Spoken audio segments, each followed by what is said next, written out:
Ladies and gentlemen, welcome back once again to Samuel Adams Returns. Those anti-federalists absolutely had it correct. And this is Tom Navolis, your host. Delighted to be back with you again this week. And we are going to take just a brief comment about the Roe decision. But what we're going to deal with more is that of all of the actions of the pro-choice, the pro-abortion, pro-murder, pro-destruction of a nation crowd, and that these actions that are going on now were actually predicted, if not devised, in a certain mechanism all the way back in the early 1900s. And we're going to be discussing that from the historical perspective of a Mr. William Foster, as well as a comparison to Jan Kosak and that which I've talked about a number of different times on the pressure from below and the pressure from above and what we're seeing in that regard. But even more so from that perspective, focusing a bit more on the pressure from above. How does it get there? How did it get there here in these United States? Is it really there? And where along in the path of our early 20th century history did we allow that to come into play? So we're just kind of going to walk down those paths a little bit and try and bring to you that which I mentioned before and which I started to write an article about, actually. So the article, not having the time to write like I actually would like to, the program is in essence the article. So with that, where I would like us to begin is kind of talking about none other than William Z. Foster being the protagonist, leading the early strategies that have brought us to almost a decade of riots in the streets.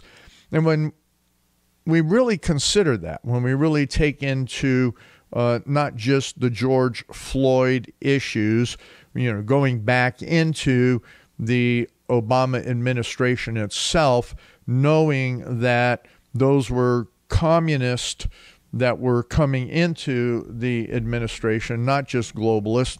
We look at this multi-tiered effect that is happening upon the citizens of these United States and the Constitution.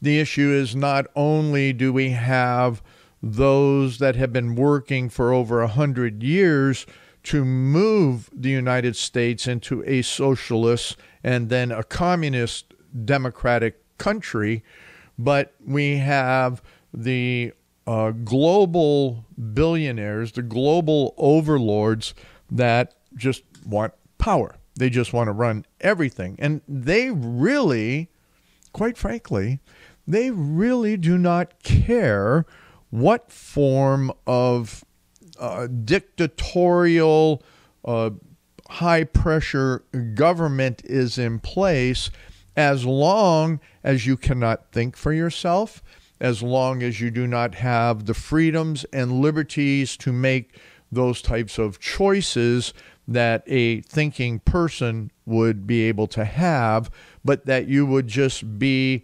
their minions and those that they have been creating through the educational system and even in employment. Now, in the course of this program, I do want to, and I'm not going to be cutting in and out here in the short 45 minutes that we have, but I have a link to a Tucker Carlson program that he did on the 28th. So on June 28th. Very well done, very well thought out.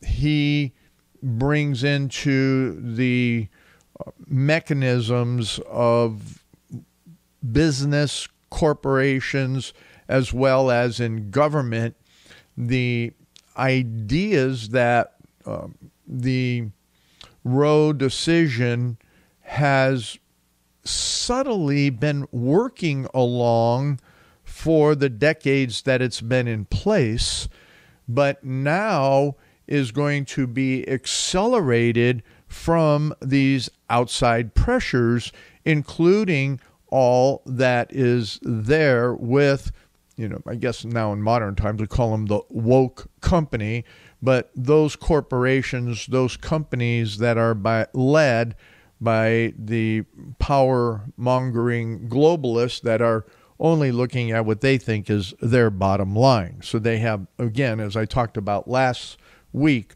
no moral continuity. So with that, the whole idea is that this is nothing new to which we are experiencing. Everything that we have going on actually, in some respects, takes it back to even a court case. So when I was going to talk about the impact of the courts in relationship to the destruction of the Constitution, which I did talk about somewhat last week, but more specifically looking at that and even the political parties, including, as we know, the uniparty, that being the combination of the Democrat Party as well as the establishment Republican Party. I do always slip with that, because the establishment does always repudiate everything that is sound, moral, and constitutionally, fundamentally correct. So let me talk to you about the court just for a few moments, because in one of his writings, Mr. Foster takes and comments about the court. Now, we'll get into who Mr. Foster is a little bit later. Maybe we'll start it in this segment, and definitely we're going to pick it up in the second segment and talk about several of his writings, as well as his primary writing that we're going to discuss for sure today, that is called The American Road to Socialism, that was written in 1952. And that how in this book and in the whole idea of the Communist Party of the United States, or CPUSA, Communist Party of the United States, they use democracy a lot.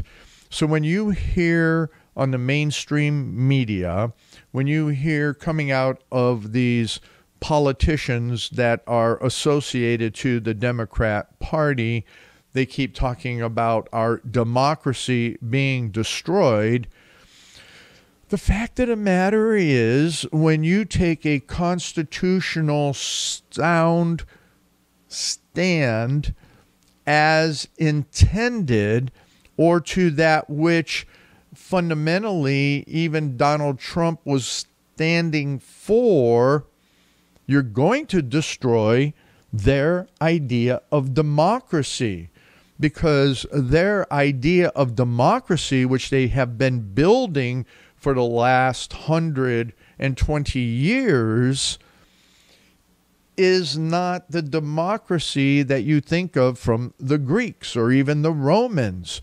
It is a dictatorial form of what? Of government. A dictatorial form of government. So let me go with this quote before I jump over to this court case. Is that one of the things, I like saying one of the things, but something, a key point that was written, and this is out of what Foster wrote, and he claims that Marx said this: thus, Karl Marx, 3 generations ago, and remember this was in 1952, before the advent of imperialism with its highly centralized, heavily armed, and bureaucratic state, said that, quote, if for example, the working class in England and the United States should win a majority in Parliament, in Congress, it could legally abolish those laws and institutions which obstruct its development. So that takes us to the idea of getting communists and socialists elected. And you sit there and you go, wait a minute, how could that happen? How could that happen? How could a communist get elected? Well, there was this court case actually in 1942, and this was all under the idea that that communists, and it was in this one particular individual, Schneiderman, who came into the United States in 1906 and alleged illegally produced or procured naturalization. The guy was an avowed communist from the beginning, and you can say that. You say, wait a minute, the communists didn't come in till, the 1917 revolution. Remember, you can still, get a prize if you can tell me when Karl Marx released the Communist Manifesto. So communism was in effect. It wasn't predominant, but it was in effect when Karl Marx released that manifesto. So when was it? So anyway, Schneiderman, the Justice Department went after him because he came to America. He immigrated. With his parents, he was an avowed communist all of his life. He joined the Workers' Party, which later became the Communist Party USA in 1924. In 1927, he became a naturalized citizen.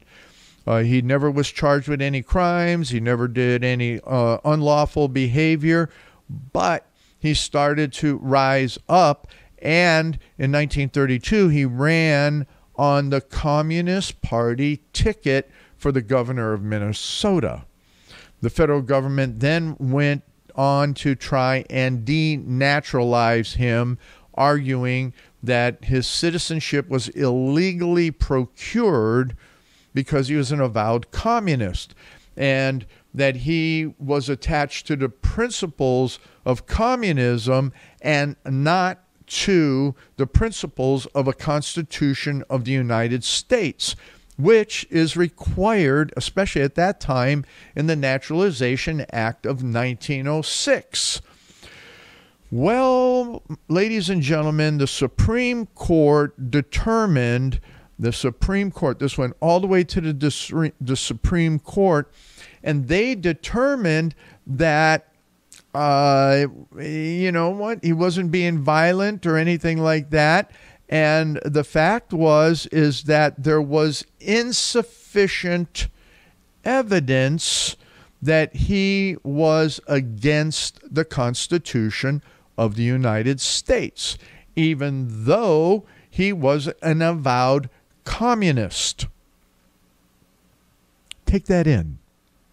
I'm pausing here so that you can really take that in.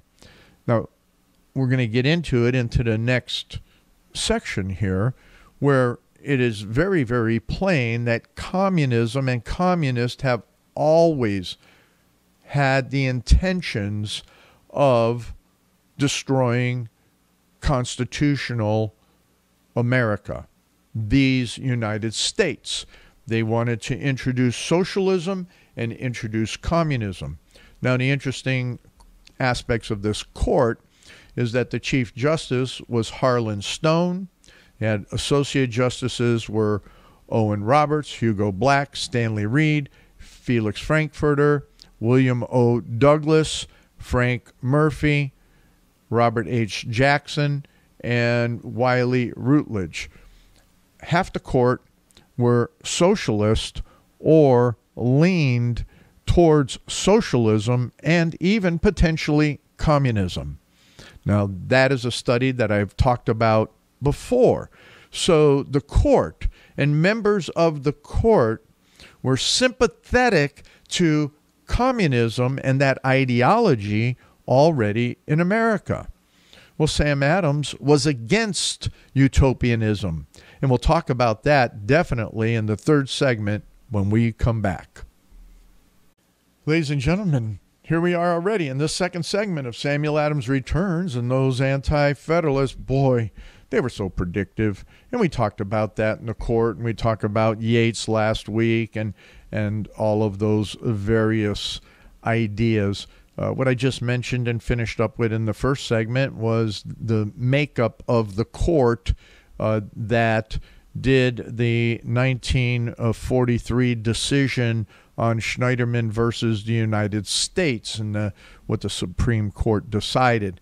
So just as to look at the majority opinion real quick as we move then on into who William Foster is, or was, I should say, is that Justices Murray delivered the opinion, which was joined by Justice Black, Reed, and Douglas and Rutledge on June 21st in 43. Disagreeing with the government's argument, the court reversed the lower court's ruling.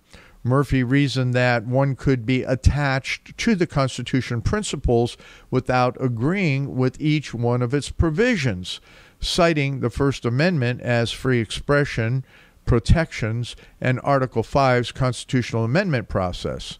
He wrote that the constitutional fathers, fresh from a revolution, did not forge political straitjacket for the generations to come.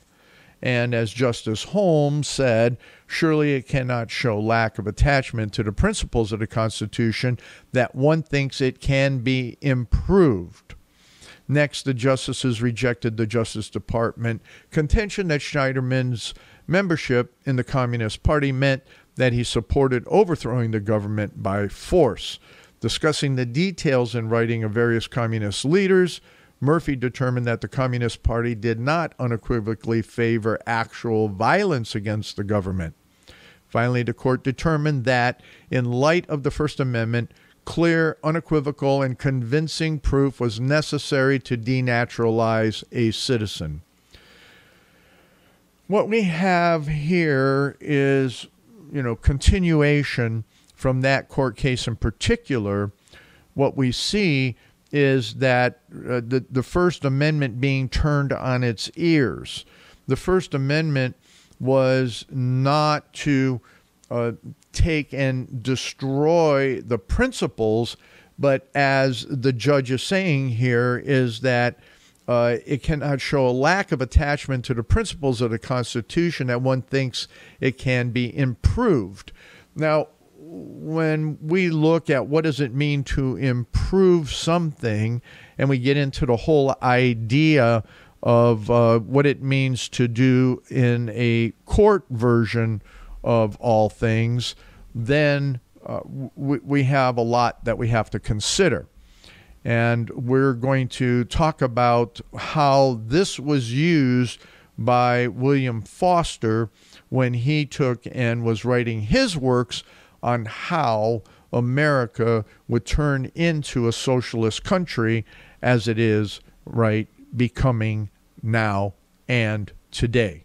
We're going to talk about William Z. Foster a little bit now, and that the thinking and strategy on how to take and use the Constitution against itself, on how to use the Constitution to take and turn us into a socialist, communist type of a government. As you heard, Marx's idea in taking and getting people elected. That's the strategy. But what happened here with Foster was that he was born in 1887. He was from Massachusetts, ended up moving to New York, raised as a poor guy, but he took and he did the American dream in so many different ways. He actually became a good worker, a hard worker. He ended up taking and having a good job in the local rail business that was there. He was an air brakeman, all of that. I mean, just very, very interesting. A trolley car conductor. But ultimately, he took and he fell in with a William F. Titus, who was uncompromising in preaching, actually, a version of faith and revolutionary class struggles. And then he went on from there. In 1910, he joined the Industrial Workers of the World, which ultimately he was involved in a free speech campaign out in Spokane, Washington, ended up in jail there. He also, in 1911, he went to an international union conference in Budapest, where he was there and became part of the American Federation of Labor. And then from that point, he kept on going. He actually tried to get Samuel Gompers and challenge. He supported John Lewis versus Samuel Gompers for the presidency of the AFL. And that was very interesting. In 21, he was invited to Moscow to become part of what is called the Profintern. The Profintern was, in fact, the Communist International Trade Union Council, and he became the representative of that in America. So he became the international communist representative in America, and then he also, as things transitioned into parts of the American Communist Party, and he was a part of that. Now, there were different contentions in the American Communist Party. You had those that wanted just to be haywire, social, communists and revolutionaries and all of that. But again, Foster was focused on labor. And his thing was that if they could take and get labor to move in mass in taking and pushing for all these social economic changes, that they could push socialism in through that, and then starting to develop what would be needed to get candidates elected into not just the unions, but then into local government as well as into the national government. So as we go through and we look at the history, and it's there from on the website at samueladamsreturns.net, the references are there for you to go in with this. Now, Foster stayed a strong supporter of Joseph Stalin, and he remained in the American Communist Party. He was actually the 1928 presidential candidate. So he ran for president of the United States under the American Communist Party. He was obviously badly beaten. He only received 48,000 and change votes. That was 0.1%. And it was interesting on all of that. But he became, obviously, very fundamental in the American Party and developing the strategies that we have seen come about. Now, I want to shift over and begin shifting over to his, what do we want to call it? His writing on that I mentioned earlier on how American Road to Socialism. The important thing that came about in all the various writings that he did was in defending the Communist Party in America, and when we had the un-American investigations in the 50s, when we saw the rise of communism back in the 20s, it became the idea that, well, wait a minute, they're, as we saw from that court case, they're just expressing their First Amendment right. That they're we're not seeing the radicals out there. We're not seeing the necessity of radicalization and violence and all of that. But there's several areas here that we need to cover, and then dive in a little bit more so that you understand that what we are living in, especially with the Democrat regime are those that are after the communist democracy. And that is where they have been pushing all of what they do administratively. So this was seen, ladies and gentlemen, but most people were not aware. And then these folks were very, very good at using the courts, using, as I have said in I don't know how many programs, they use the Constitution and even the Anti-Federalist Papers to destroy this nation. So anyway, here's a right out of the preamble of the Communist Party USA. Quote, "The Communist Party upholds the achievements of the American democracy and defends the United States Constitution and its Bill of Rights against its reactionary enemies who would destroy democracy and popular liberties. It seeks to safeguard the welfare of the people and the nation, recognizing that the working class, through its trade unions and by its independent political action, is the most consistent fighter for democracy, national freedom, and social progress." Wow. That sounds almost benign, doesn't it? Don't you think? I mean, they're there to defend American, the achievements of American democracy, defend the Constitution and the Bill of Rights against reactionary enemies, those who really believe in foundational principles of the Constitution, not in American democracy type stuff, as well as, gosh, wait a minute, who wants to destroy the democracy? Yeah, well, we're a republic. We're working under federalism. Popular liberties, abortion, gay rights, same-sex marriage, as Doug Wilson likes to call it, as well as all of these transgenderism, popular liberties. Well, there's no morality. They don't talk about morality. They don't talk about what? One nation under God. They don't talk about the Declaration of Independence, do they? They don't ever refer to that.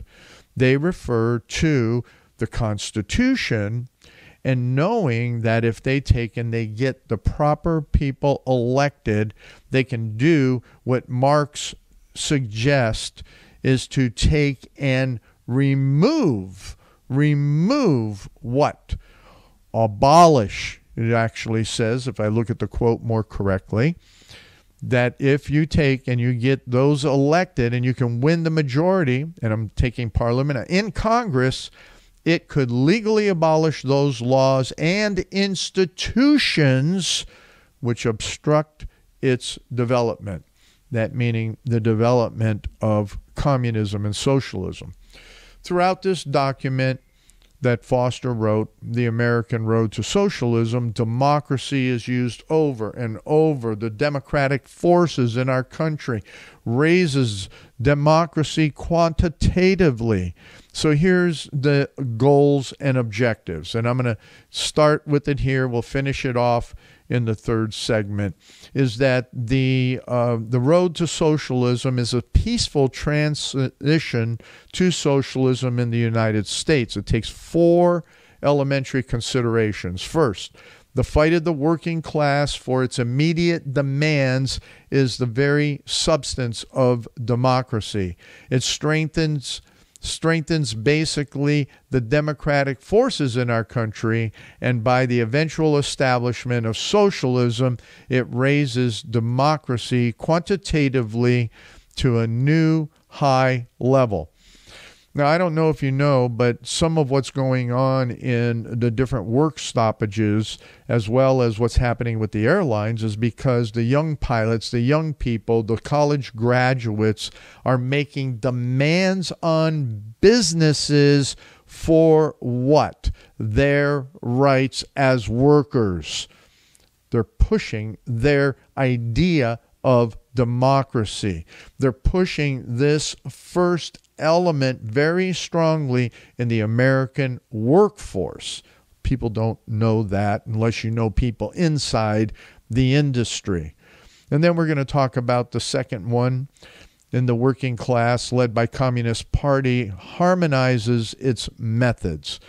Well, that's not what Sam Adams was dealing with on that idea of universalism and that. But come on back in the next segment as we really get into what liberty really is in a constitutional America and more on Foster.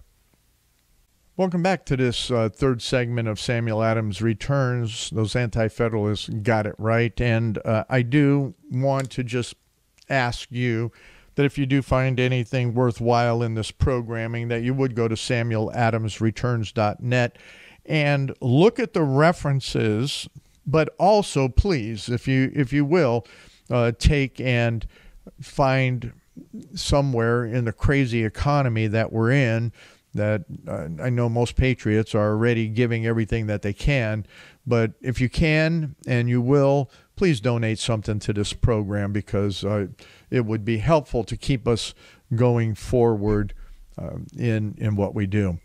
So with that, we're getting back into this second idea of what Foster was talking about for the working class, led by the Communist Party.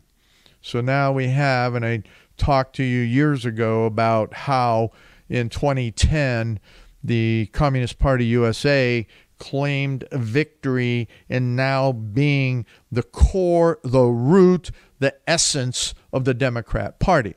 Well, in 2010, a lot of people didn't believe that, but now we can see that. So what he talks about here is that it harmonizes its methods with its end by fighting for both its immediate and ultimate objectives. This was written in 1952, okay? With the most peaceful and democratic means possible.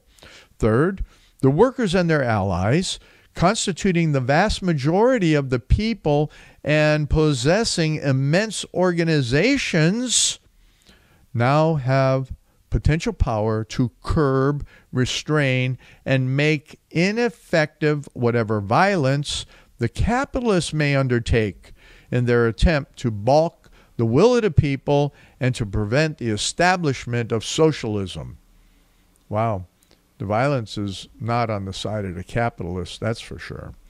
Fourth, in recent years, on the international scale, there has been an enormous growth of power in the camp of democracy and socialism. Well, that's true.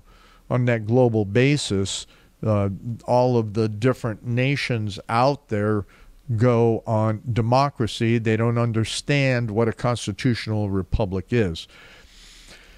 So the real issue in this, because we don't have a lot of time to deal with it, but I highly recommend that you go to the website at samueladamsreturns.net, where I do have this as a PDF with its source back to the revolutionarydemocracy.org and the archives in there, is that when Foster was looking at these arguments and what was happening on the especially in the 40s and the 50s with communism being attacked, he wrote a book that is called In Defense of the Communist Party and the Indicted Leaders.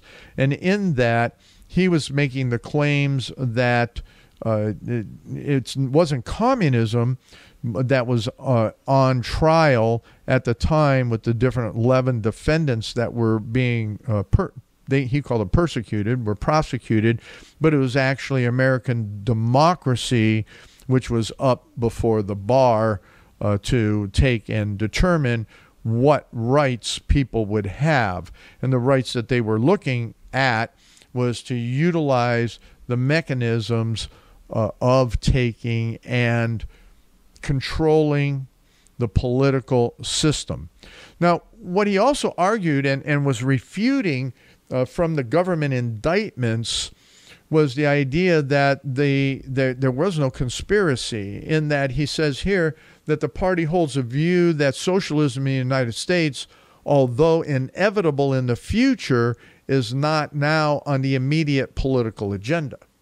Therefore, the party has never and does not now venture to predict the precise time, forms, and methods of the eventual establishment of socialism in this country. Those who state that the CPUSA has a blueprint of some kind or is organizing a conspiratorial plot for achieving socialism are deliberate liars and perjurers. Any consideration that the party, therefore, gives to his whole question at the present time to refute the government's indictment leveled against it can only be on the basis of an estimate of eventual working out of general communist principles in this country in the light of world experience and American political conditions. So what he was saying here, and he writes very clearly that Congress, you know what, you're taking in and investigating Justice Department, you're indicting. There's no plans. There's no timetable. There's no blueprint for a route to socialism. No, the American people, the working class, they're going to come to their own conclusions on this.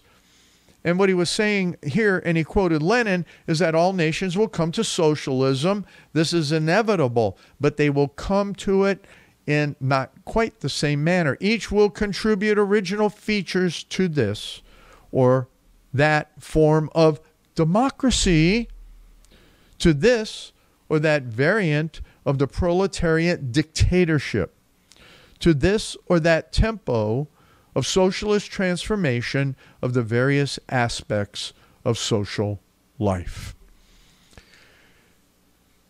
What we have in so many different ways is that the stratagem was there, the strategies to do it, but what they maintained was a flexibility. What they maintained even today is all of the various mechanisms by which they're able to, as you can hear in the Tucker Carlson video that I have there for you, is to take and, point whatever they're doing, point the finger at you and transfer the blame.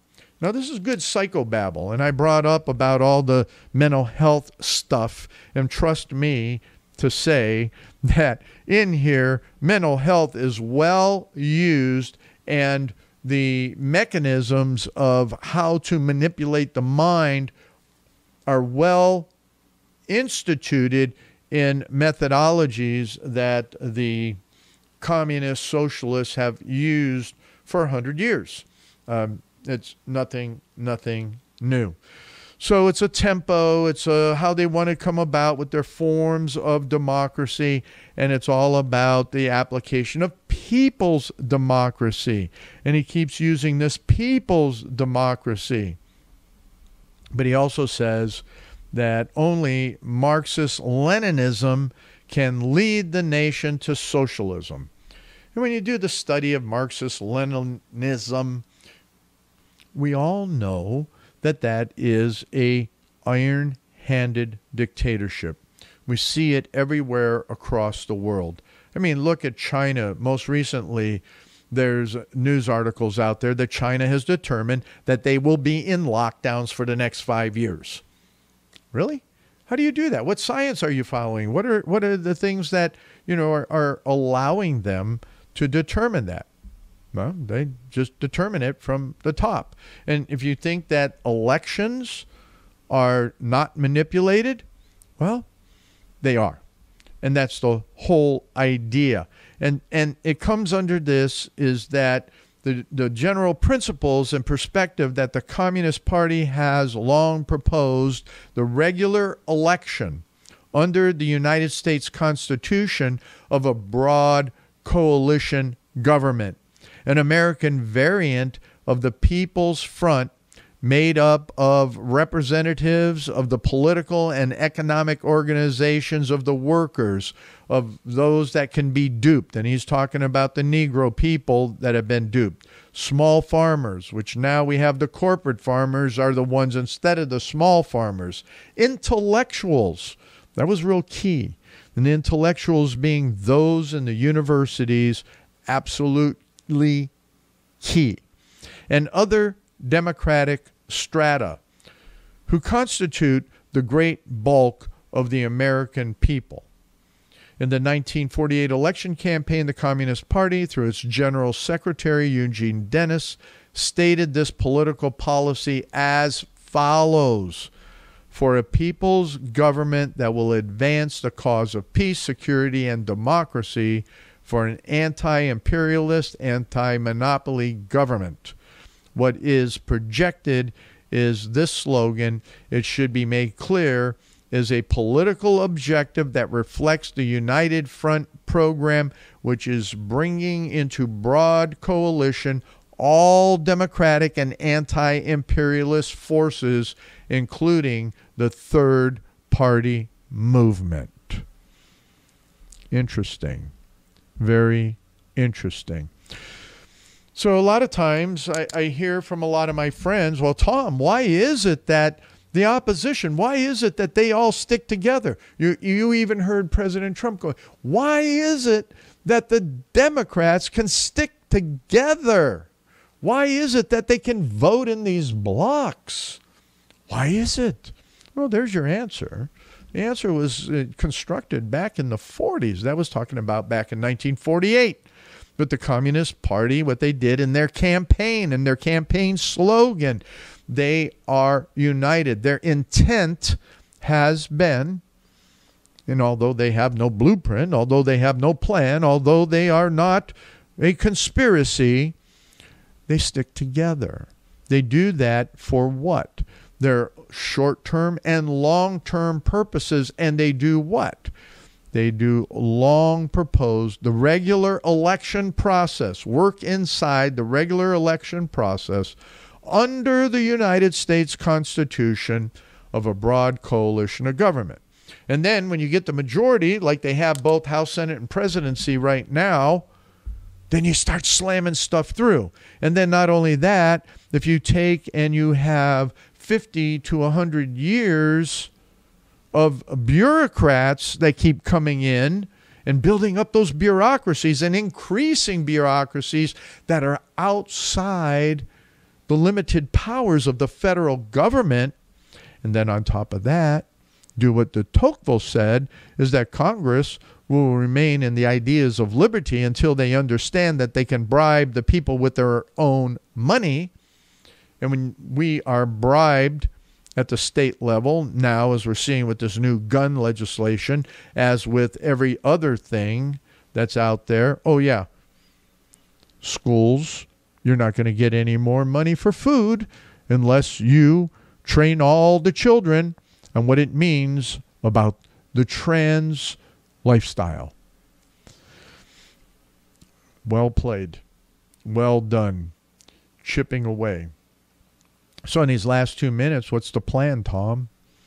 What does it mean to take and come together for those that are in the liberty movement? Quite frankly, I have a hard time with people in the liberty movement coming together. They operate on their egos more than those short-term and long-term goals. In fact, they have a lot of short-term goals, but no long-term goals. Kathy always says we're really in a mess. Well, we are. Quite frankly, we're in a big mess. And it is only by taking and extracting your children. So here's the basic answer. Cut the funding to all public schools, period. Unfortunately, in cases like Ohio, cutting it for universities is extremely difficult because they're in the Ohio Constitution that you have to fund them. But at the local level, stop funding. Stop all and every single levy as it comes forward. Don't vote for them anymore. Pull your kids out of school. Get your children if you're a grandparent, to pull your grandchildren out of school. As I always say, too, the last few seconds here, get your churches to understand foundational principles and truth. Understand what it means from a biblical worldview. Get that centered. Get that functional within the churches. They need reformation, because revival does not come without reformation and good, solid, biblical preaching. So those are the core elements right there. You want to get the liberty that Sam Adams promoted. If you want to be part of that brush fire that ignites the mind to liberty, that's where you have to start. Come on back when Samuel Adams returns next week.